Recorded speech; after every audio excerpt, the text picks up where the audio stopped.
Hey everybody, it's Sunday, August 16th, and it is currently 11:37 at night. But I've made a commitment to post a vlog every day, and that's what I'm going to do. I spent most of the day in bed feeling under the weather. I was able to be productive though, finishing this book.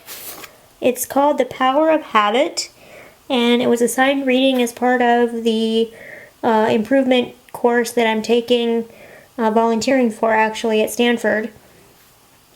And I highly recommend it. It's a great book. Basically, the author, Charles Duhigg, talks about, well, exactly what it says, why we do what we do in life and in business.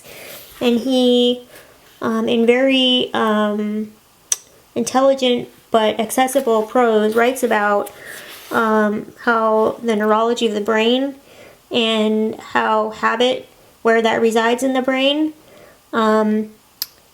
basically breaking down cue, routine, reward. And he states that the golden rule of habit change, I'm reading right from the book here, says you can't extinguish a bad habit, you can only change it.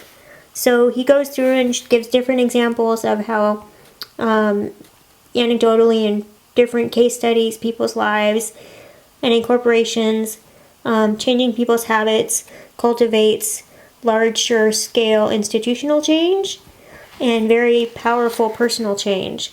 Whether it's you're trying to quit drinking, quit eating, overeating, getting healthier, you want to just clean your house better. And I found it powerful in that, I don't have a very addictive personality myself. So it made me kind of think about what are the, habits that I do have. Because habits are something you often think of subconsciously. You do them kind of on autopilot. You don't think about it. So in striving to live a more healthy or efficient or productive life, what are some habits that I can reevaluate that can maybe improve my own life? He closes out the book talking about how habit change can even be societal, and how through interpersonal relationships, friendships, strong bonds and weak bonds, the weaker bonds or relationships, change can form through peer pressure. And lastly, the neurology of free will. How much are we really responsible for our own habits? And he kind of concludes, happily for me, on something that I believe is that, ultimately we are responsible for our choices and our habits.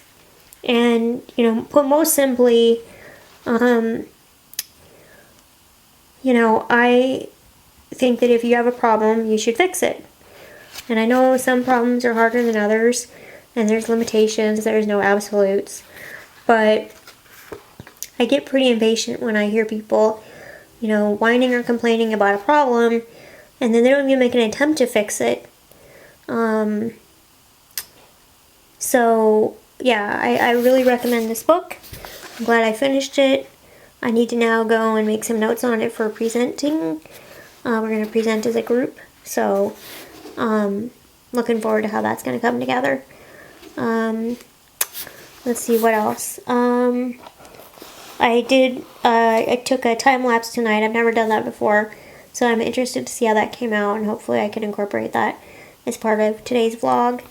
And hoping I'll feel better for tomorrow, so I can, do something a little bit more creative in the vlog and productive for my day.